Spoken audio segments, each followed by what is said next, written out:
Yeah, they're not turning. The hell? That's not a noise you want to hear when you're riding. I don't know what happened. So yeah, that guy's not having a good day. And then of course, I mean, the speed limit is 35 here, so I gotta behave myself.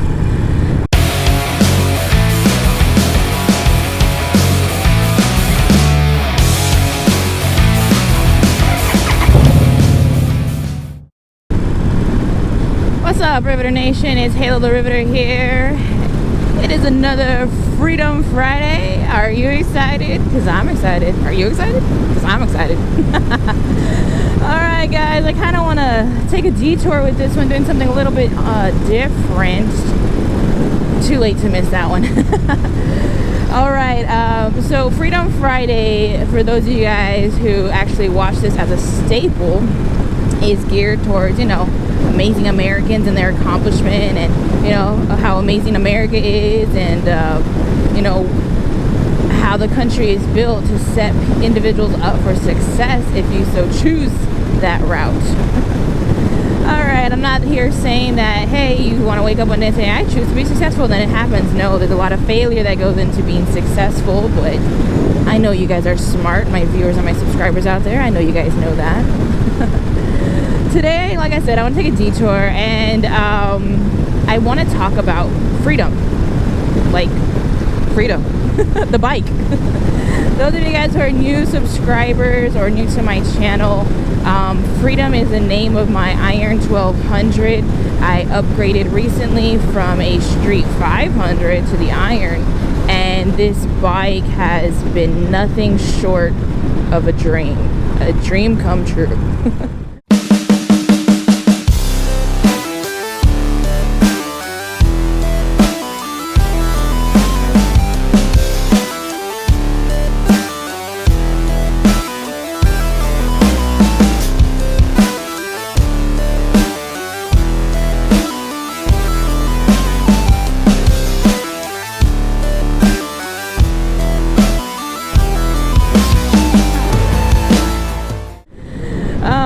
So I kind of wanted to go over a lot of my, you know, decisions going towards freedom, and you know what actually went into my decision-making process.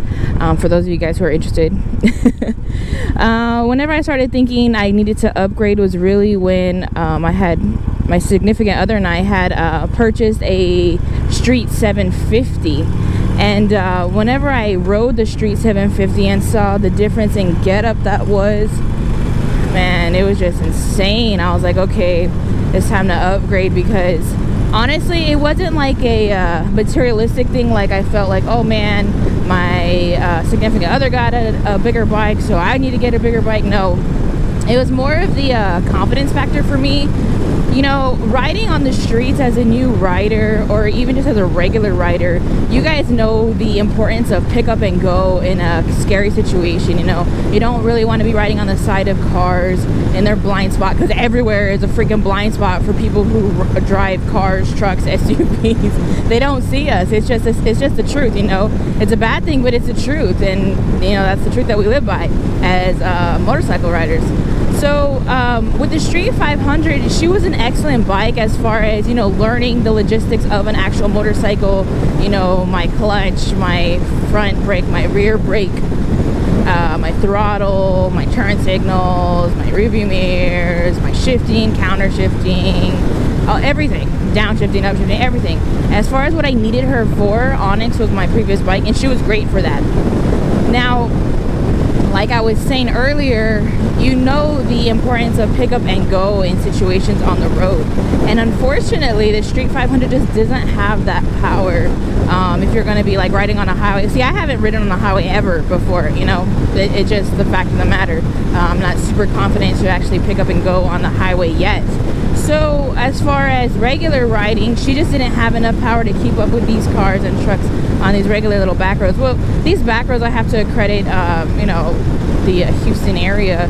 My speed limit is a 55 on this street here specifically. I'm slowing down only because of the light ahead. But yeah, so I get to go pretty decent speeds on a motorcycle when I'm just out and about, not even on the highway. But I know highway speeds are like 65, you know. So I didn't trust the Street 500 taking me there to the 65-ish and passing cars and being able to get up and go in case of a bad situation, you know. So hence the new bike, or the yearning for a new, more powerful bike. So what went into going into choosing a new bike was every single detail. Of course, price was probably my number one issue. Riding with Udi, I'm gonna give you a shout out. He just released a great video. I watched this morning. If this video was posted like 2 weeks after the fact that you posted, I'm sorry. It's just the timing of the video. So I watched his video this morning, and he was talking about the price tag of Harley. I just call it the Harley tax, you know, because of what their name stands for in the biker community. Everybody wants a Harley, or at least in my opinion. I know if you're out there and you don't ride a Harley, you don't want one. Okay, that's good, you know, that's your prerogative. As far as my stance is, you know, people coming into the motorcycle industry, Harley was one of the bigger names. Harley, Indian, Suzuki, Kawasaki, Honda. They're all names, but Harley is probably one of the biggest names. And so price is always a huge point. Now Harley has this real great thing going on with their bikes. You know, if you trade it in within the first, I think it's like I think it's a year, on average a year. Within the first year, they will give you everything that you paid for towards your next bike. So that's always good. And that's the thing with motorcycles, is they hold their value. So I always, whenever I would choose vehicles, I don't go for brand new, because I think it's a really bad investment. That's just my personal opinion. You know, your vehicle value just diminishes completely once you ride off the lot. You know, you can't turn around and be like, oh, I'm sorry, and then they give you full price for it again. No, it doesn't work like that. With motorcycles, it's different. They hold their value a lot better than actual vehicles. So at this Bay Area, yeah, okay, I'm gonna turn. So when it came to looking at a bike, I was always, you know, geared towards a pre-owned or pre-loved. I wasn't too keen on getting a brand new one, but it wasn't out of the question, you know, due to like what I said, them holding their value. So so price was the number one thing that I started looking at. And then, you know, since I had a Street 500, I was looking at the motor size. I know I didn't want to do a 750 because I had already ridden on that, and I thought that I was going to pretty much grow up out of that pretty quickly. So that wasn't my initial choice. Now, my initial choice was the Iron 883 as far as wanting a beginner motorcycle. That's what I wanted initially. But then, like I said, once you start riding a bike, I learned at the Harley Davidson Riding Academy on a Street 500, and I felt like that was more than enough bike for me. So that's why I went with the 500 initially, opposed to the Iron 883, plus the price tag, of course. So I thought, you know, the 883 is not a huge jump from the 750. I probably need to go a little bit bigger. I'm very, very impartial to the all blacked out look. For those of you who don't know, who haven't watched my latest videos, I love a blacked out looking bike. I just think the aesthetic is amazing. And then I'm not too fond of chrome. If you like chrome out there, like, I'm not knocking your style, that's great because you like it, but for me, I don't want to be riding on a bike that's completely chromed out. You know, I totally like the blacked out look, and the Iron 883 has that complete total package. I really like their like I believe it's 2016 and 2018 models. I might not be super exact on that. On the tank where they had the Eagle decal, that just was the sexiest bike to me, you know. It's a beautiful bike. It smells like cucumber out here, that's weird. Anyways, getting off track. So that was a perfect bike. But like I said, looking back into my decision making, I didn't think that the 883 cc engine was going to be giving me what I needed long term. So I was like, okay, back to the thinking board. So then I looked at the Iron 1200s, and I wasn't too keen on a lot of their paint jobs. Those of you guys who have seen, you know, my past videos, you guys know that they do have like they had like the blue decal on the side, then they had like an orange decal, all kinds of different colors. But then I saw the 2020 1200 that had the red, white, and blue. I mean, come on, guys. Like, how much more patriotic can you get than sporting a red, white, and blue decal or a paint job on your motorcycle tank? So I was all about it. I went on the Harley Davidson website, started looking at bikes, and then I started thinking, okay. When I actually went to go sit on one, because my significant other also took the riding academy, and so I went with them that day and started looking at bikes. Like, hey, like, this was a serious kind of upgrade discussion. So I went and I sat on a few. So the other bikes that I look at as far as aesthetic that I really liked was the 48 or the 48 Special.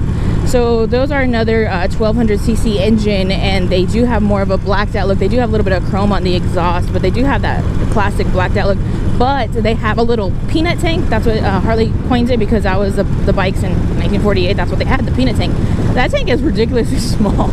You're gonna be filling up gas like all the time. I know with even my Iron 1200, gas, you know, gas trips are pretty frequent, which I mean, I don't have a complaint with. But the bigger tank may suit you well. When I sat on the 48, that thing has forward controls, so your legs are like out here, opposed to being like, you know, like a seated position. And I learned on the Street 500, so I was like, you know what, I would pretty much really like to stay with mid controls opposed to forward controls. Plus that tank was just no bueno. What else am I looking at? Handlebars. So when I looked at the 1200, my initial thought with these handlebars was, oh my gosh, what the hell?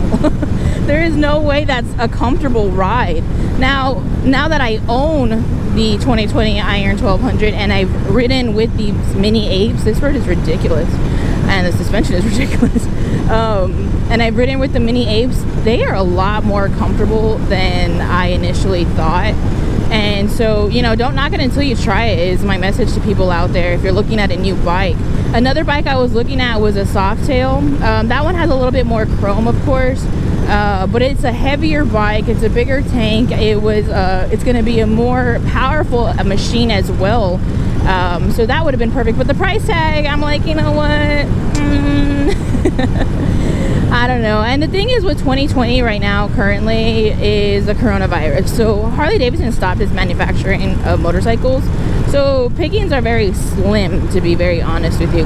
Now, I'm not saying I sold myself short in purchasing my Iron 1200, because I don't believe that at all. I really love this bike. I'm sorry, I don't love the suspension right now. I love this bike. There we go. And I think the ride is extremely comfortable, and she's been everything that I need. She's been a dream, you know, to actually accelerate on. So I'm really, really happy with this purchase. Now, of course, in the far, far, far future, I'm probably going to upgrade this baby, only because I am going to want more power. You know, if you're going to be, you know, it's only logical. If you're going to be doing big city riding or riding on the highway, you're not going to want a small engine, because like I said earlier, you know, you're going to need that pick up and go power. You really are. It's just a fact of life. If you look at cars and trucks, SUVs, things that we ride with on the road, you know, they don't see us. They don't stop for us. They drift into our lane. They cut us off. Like, you're going to want a bigger bike with big pipes. You know, loud pipes save lives. Alrighty. Dude, your light was screen. He was sitting next to me, just straight chilling, mesmerized by the Iron. That is probably one of my biggest complaints with the Iron 1200. You know, I'm just going to give a super honest review. But back to the handlebars first, is this fist in the wind is what Harley coins this ride stance. And it is literally, it feels like you're punching the world. Like, it's a really aggressive stance while riding, and I'm totally digging it. You know, with the 500, I was probably leaned over a little bit more because the handlebars are a lot more straight than curved up and curved towards you. And, you know, that was great. Like I said, for learning on, that was a great thing for me, because it was my first bike, and I just loved everything about that bike. She was all blacked out. She was sexy. She was cheap. It was a great bike. But now, you know, looking into the future, this rugged, aggressive style of riding is really great. I'm just telling you guys, like, if you don't ride and you're watching this channel, riding is a freaking addiction, and you got to be careful when you get into the hobby, because your Mr. Budget's gonna hate you. My Mr. Budget hates me. You have to think about everything that goes into it, and then of course time, energy, and everything else. But it's completely worth it, you know, getting out on the road and riding a bike. Like, that is the dream. Hence Freedom Friday. That's the American dream. At least it was my American dream. So that's why I kind of, like I said, I'm able to go in this direction with Freedom Friday, opposed to talking about a normal, you know, real hero for America. I'm just gonna go. Yeah, they're not turning. What the hell? That's not a noise you want to hear when you're riding. I don't know what happened. So yeah, that guy's not having a good day. And then of course, I mean, the speed limit's 35 here, so I gotta behave myself. What was I gonna go into after this? Oh yeah, the loud pipes. That's my main complaint with Freedom, man. She's a really quiet bike, a really quiet bike. And I know that is going to be one of my upgrades in the future. Is I am going to change out, I'm going to put on a slip-on. I'm not going to probably change out the full exhaust system, but a slip-on will work for me right now. You know, depending on how long I keep her, slip-on is a very great solution. But I do want to keep her for a few years for sure. The pipes on this Iron 1200, they're not the best. This bike is not as loud as my Street 500. So my significant other has the Street 750, and the person who previously owned that 750 actually kind of made it their own. They put a big old windshield on it, or windscreen, and then they put a Vance and Hines exhaust slip-on on it. So that bike is nice and throaty sounding. It's a great sounding bike. And the 1200, man, like I can't hear her. Like right now, it's ridiculous, because when I'm riding the 750 in my helmet, I can totally hear her, like, but the 1200, like, I can barely hear her. And of course, you know, us riders, besides looking at the RPMs, we listen to our bike to tell us, you know, when to upshift, and then we feel the bike when she wants to buck, when to downshift. But as far as like her yelling at me to upshift, I can't even hear that. So like, not being able to hear my bike telling me, yo, stupid, upshift, go up a gear, that's a problem for me. So that's going to be something that I definitely need to look into getting. And then of course, my biggest complaint with Harley for the most part is that their lighting is not LEDs. You know, I think standard lighting for what you pay for it, we should have LEDs already. Like, the technology is there, it's been out there for a long time. Like, why are we still using bulbs? That's just my biggest opinion. Like, incandescent lights, why are we using these bulbs? But like I said, that's just probably my biggest complaints with them, is the LEDs and the pipes on this thing. But other than that, you know, no real problems. Like I said, I was looking at the forward controls, the handlebars, the motor size or the engine size, and so that's why I came to Freedom. And then like I said, of course, the way the bike looks should always be, you know, a big selling point, because this is going to be your bike, you're going to be riding on it. I think for me, the whole like biker universe is about the look, the rugged look, the angry, mean look that you have traveling down the road, you know. So for me, the blacked out aggro look is great, and then the red, white, and blue just completely topped it off. So when I went to go buy Freedom, I'm just going to go into this real quick before I can stop and actually show you guys how amazing and beautiful she is. When I went to go buy Freedom, I of course already had it in my mind, hey, I want the Iron 1200. I had been scouring the my local Harley Davidson's website and been watching, you know, their inventory, their pre-owned inventory. They've always had like they had a few of Freedoms, you know, the 2020 Iron 1200 in Vivid Black, which is a red, white, and blue scheme. They had a few of them pre-owned, well, like I think 2, and then they had like maybe 5 or 6 new ones. So I was like, okay, like I'll be good if I want to go buy her, that's it. So finally decision day came, and I was like, let me just go look. So we went to go look. My salesman was at lunch, so I was like, okay. So I just went to the Sportster area, you know, where they have the Iron 883s. Of course, there's a plethora of those everywhere. They had like maybe 2 or 3 1200s, and they were like the 2019 version. Yeah, they weren't 2020s, they were 2019. And and then a 48 or 248s or whatever. So I was like, okay, like if they have, I told myself at the beginning, you know, I want the pre-owned Iron 1200, the Vivid Black. That's what I want, because it'll probably be a little bit cheaper on the wallet, and I love the look of the bike, so that's what I want. That's what I was gonna go with. Whenever I went into the dealership though, you know, my usual salesman wasn't there, so I was like, okay, whatever, we'll just wait for him, we'll just look around. And I looked at everything they had. They did not have any of the Vivid Black 1200s at all, and I was like, oh my gosh. So I asked one of the guys, hey, is this all the Sportsters you have as far as the 1200s? He's like, yeah. I was like, you guys don't have anything else? He's like, no, that's all we have, you know, I'm sorry. I was like, okay. So I'm waiting for Jonathan, my salesman, shout out to Jonathan, and I was like crushed. I turned to my significant other and I had already said, like, I want this bike, like that is my bike. I had built up so much excitement and endearment towards that bike, even though I didn't even own it yet. And so I was like, okay, let's just wait and see. So of course we wait and we see, and it's just looking like it's not gonna, you know, it's not gonna be possible. It's just ridiculous. And I'm like, okay, like dreams crushed. So I started, okay, backup plan. So what I was gonna do is, if they didn't have the Vivid Black Iron 2020, you know, then I was like, okay, I will do a Iron 883, but it's gonna have to have a upgraded engine to a 1200. Like if somebody did that to their bike, then I will take it. There's a really nice iron there that someone already had put, like LEDs, a little windscreen, all kinds of little upgrades that they did. And I was like, okay, is that a 1200 engine though? And they're like, no, that's not a 1200 cc. I was like, oh man. Like, okay, the next bike that was a 2019 Iron 1200. I was like, is this guy dragging a dog? No, he's dragging a tire. Get it, man. Ooh, sheesh. Running on a Sunday morning. So I was like, okay, like that works, I guess. The Iron 1200, the 2019 Iron 1200 had fallen. Like you can tell somebody took a spill on that bike. The fairing was scraped up significantly, and oh my goodness, and there was a dent in the tank. So when Jonathan finally got there, I was like, hey Jonathan, like I'll do this one. How much? He's like, they'll give you like 1,000 off on it because it's dented. But I was like, all right, like it's not what I want. I can always paint the tank later, wrap the tank, whatever.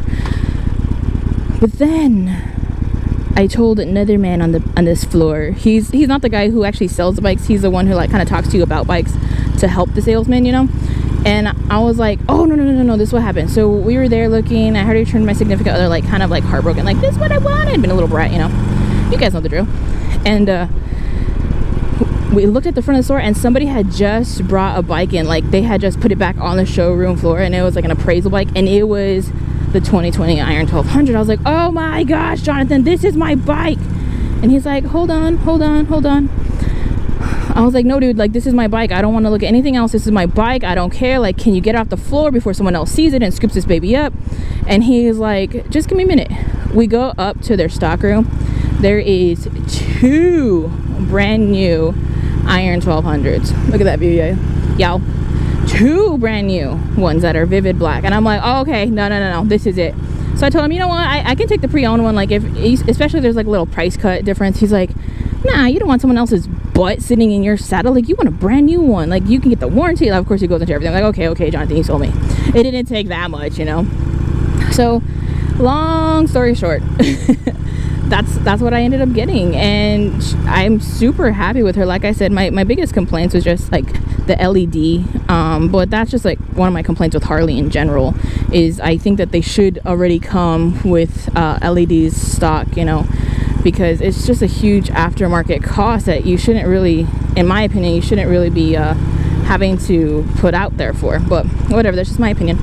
Even though I'm sure a lot of you guys who ride bikes or Harleys totally agree with me in that opinion. It's justified. So yeah, for the most part, that's literally it. Is the LEDs, the pipes on the bike, man. I can't really hear her. I need to make this change. But other than that, like I said, I'm super happy with this Iron 1200. She is going to be with me for years to come. I'm gonna, you know, completely make her mine. I have some upgrades in mind, and of course, like I said, I talked to my mailman who rides a Harley, and on Saturdays when I'm cutting the lawn, he'll come up and talk to me, and he was so excited because the last time he talked to me, he's like, hey, guess what I got? I'm like, what would you get? He's like, I got the Lowrider S. I'm like, oh my god. Like, I'm so jealous. That bike is a freaking beast. He was all happy. So then he told his famous quote that he told me was, you know, the price on a Harley is literally just a down payment, because aftermarket that's where they get you. I'm like, I know, because you want to make the bike your own, you know, you want to have your own aggressive style on the road. All right guys, like I said, I'm sorry that this kind of dragged out a little bit, but that was the story of freedom on this Freedom Friday. So tune in next Friday for an amazing Freedom Friday. I'm going to promise you one, so I could, you know, actually go back and do my research on whatever subject I'm actually going to talk about and give you guys an amazing Freedom Friday. But for now, thank you guys so much for joining along on my little short pace ride, on my analytical mindset on my new purchase, my bike. And let me know what you guys think as far as your bikes, how it was buying or upgrading to your second bike, maybe what you're looking at to upgrade. Riding with Udi, I'm talking to you. He put a great video out about his mindset towards his next bike. So if you guys, you know, want to hear somebody else talk about their mindset towards, you know, purchasing a bike and what all goes into it, go ahead and check out Riding with Udi's channel. We comment back and forth on each other's videos, so he'll be in my comments somewhere. As for now, hope you guys have a tremendous Freedom Friday. Like, comment, subscribe. It really helps my channel out. Peace.